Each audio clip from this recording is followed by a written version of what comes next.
Yesu ashimwe cyane, ndabashuje mu izina ry'umwami wacu Yesu Kristo. Umunsi mwiza, turashimira Imana uyu munsi kuko nyamubwira ngo buri munsi tuba dufite ibyo gushima.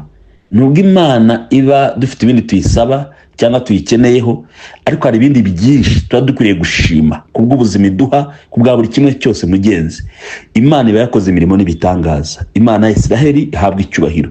Ujye uyiha icyubahiro nubona akanya ubwira ngo Mana ndagushima, Mana ndagushima. Hari intambara hirya no hino, hari abantu barimo gupfa, hari abafite ibindi bibazo bitandukanye. Nagaruko twebwe tubarusha ikindi, ahubwo ni imbabazi z'Imana.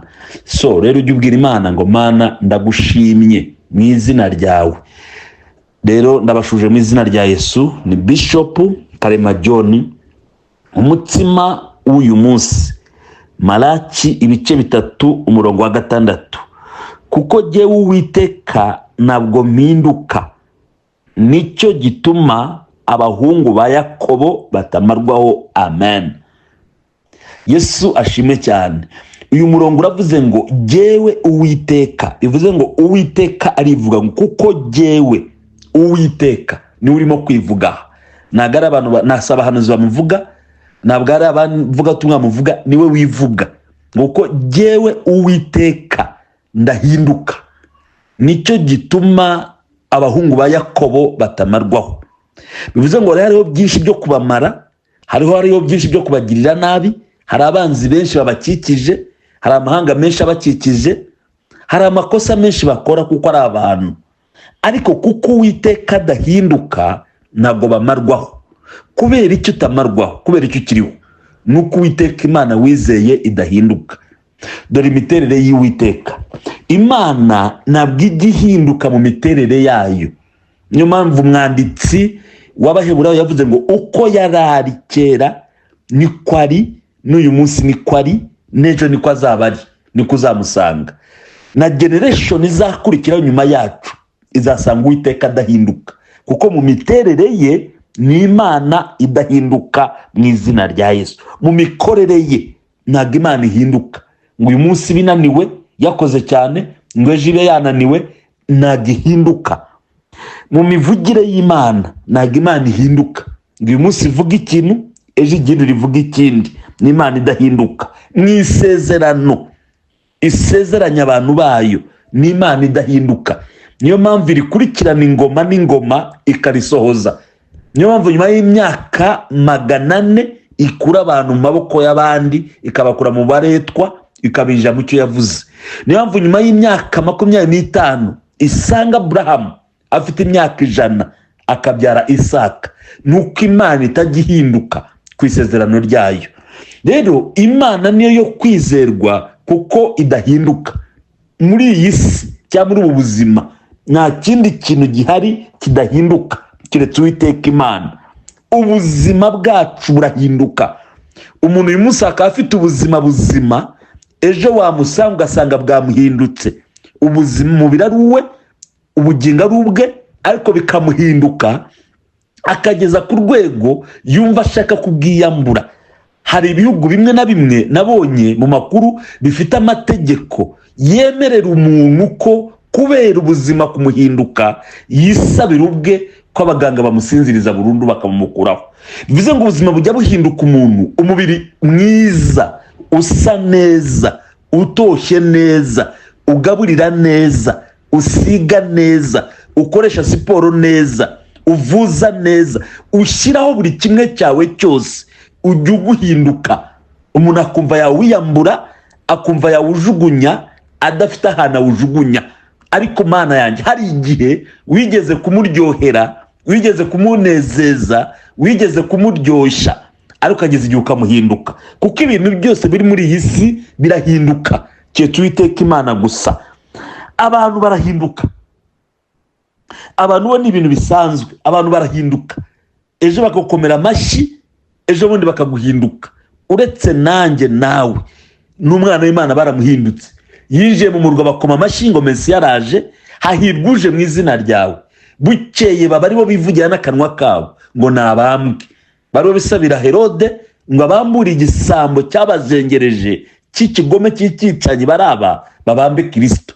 ariko bigeze gusasa ibyana by'indogobe, basasa ibitenge, basasa imikindo, basasa ibintu byose, bararambara abagore ngo bagende ku migongo, ariko buracya baramuhinduka, kuko imiterere y'abantu irahinduka, barahinduka. Rero nta kimwe kidahinduka muri ubu buzima, ibintu birahinduka.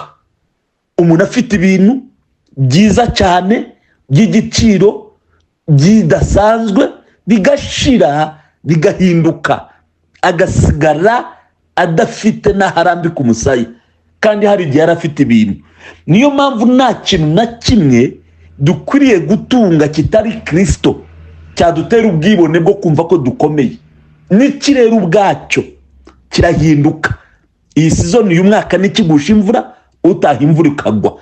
Nta kintu na kimwe kidashobora kudahinduka keretse Kristo wenyine. Haleluya!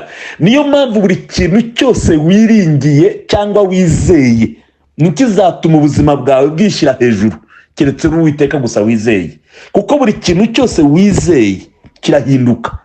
Bivuze ngo nta kintu na kimwe dukwiriye kubakaho ibyiringiro byacu no kwizera kwacu keretse urufatiro rudahinduka, ari rw'Uwiteka, ari rw'Umwami wacu Yesu Kristo wanesheje ku musaraba. Uwiteka avuga rero ngo ndi Imana idahinduka. Haleluya! Rero Uwiteka ateye ate rero? Uwiteka ntabwo ajya ahinduka mu mikorere ye. Niyo mpamvu rero dukwiriye guhagararaho, ariyo dukwiriye kubakaho isezerano, ariyo dukwiriye kuvuga, ariyo dukubakaho ubuzima bwacu, kuko ni Imana idahinduka. Arivugiye ngo kuko jyewe Uwiteka ndahinduka. Niyo mpamvu abahungu ba Yakobo batamarwaho. Niyo mpamvu abantu banyiringira. Niyo mpamvu abantu natoranyije. Niyo mpamvu abantu bubatswe ku isezerano. Bene Yakobo ni isezerano, ntabwo bazamarwaho. Rero niba ushaka kugumaho, niba ushaka kubaho, niba ushaka kunesha, niba ushaka kuzabaho iteka ryose, niba ushaka kuzabaho mu butsinzi, haleluya, ubakwa ku Uwiteka. Iringira Uwiteka, izera Uwiteka, komera mu kwizera mu izina rya Yesu. Haleluya! Yesu ashimwe cyane. Byo ndashaka kuvuga iki rero? Nimba Uwiteka adahinduka, abahungu ba Yakobo bakaba batazamarwaho, inama natanga uyu munsi ni iyihe? Yesu ashimwe cyane. Nuko tugomba gukomerera mu kwizera Uwiteka. Haleluya! Tugomba tukagendera mu kwizera Uwiteka, tugahamya kwizera Uwiteka, tukanahagara duhamye mu byo twizeye. Igihe cyose uzaba ufite ibyo bintu, ugendera mu kwizera Uwiteka, ukomereye muri uko kwizera, uhamye muri uko kwizera, uhamiriza uko kwizera, ukorera uko kwizera, ibyiringiro byawe biri muri uko kwizera, ndakubwiza ukuri ngo abameze batyo ni abahungu ba Yakobo, ntabwo bazamarwaho. Naho isi, naho umubi yabyuka, naho umwanzi yavayo, naho ibihe bibi byakwiyongera ko birimo kwiyongera, abahungu ba Yakobo Uwiteka arahiriye kuko adahinduka, ntabwo bazamarwaho. Naho abanzi babazunguruka, naho ibihe byabazunguruka, naho ibyago byabazunguruka, abahungu ba Yakobo ntabwo bazamarwaho. Umutima w'uyu musore ni uwo nguwo, ni uko ugomba kwizera Uwiteka udahinduka, kugira ngo utazamarwaho ku mugabane w'ubugingo, mu izina rya Yesu rikomeye kandi isumba amazina yose. Amen. Imana ibahe umugisha, Imana ibagirire neza, Imana isohoze amasezerano ko idahinduka, Imana idahinduka ibakomeze, Imana idahinduka ibaburanire, Imana idahinduka ibakorera ibitangaza, Imana idahinduka ibakingurira amarembo, Imana idahinduka ibafungurira inzira, Imana idahinduka ibashyigikire, Imana idahinduka ibarwanirire, Imana idahinduka ibakize indwara, Imana idahinduka ibabohorera ubuzima. Haleluya! Lilasiya, Imana idahinduka ikora ibitangaza ku buzima bwanyu mu izina rya Yesu rikomeye kandi risumba amazina yose. Nimwakire umutima w'umunsi. Yesu abaha umugisha kandi abagirire neza mu izina rya Yesu. Amen. Shalom, shalom. Imana ibaha umugisha, amahoro y'Imana agumane namwe, kuko Imana kubatwikire, umugisha ubabeho mu izina rya Yesu rikomeye kandi risumba amazina yose. Amen. Dukomeje kugenda tubana buri munsi, turaducisha ikiganiro ariko cy'ijambo ry'Imana cy'umutima buri munsi, ariko tunabahereza n'irindi vuga butumwa rigari ryo dukoresha kuri channel yacu Bishop John K, byose niho binyura. Rero ushobora kudushyigikira uko umwuka yagushoboza kose, tugakomeza kunyuzaho ijambo ry'Imana. Yesu abaho umugisha, mwakire Imana, mwakire kwizera, Imana idahinduka, Imana ituma bene Yakobo batamarwaho, mu izina rya Yesu, amen. Yesu abaho umugisha.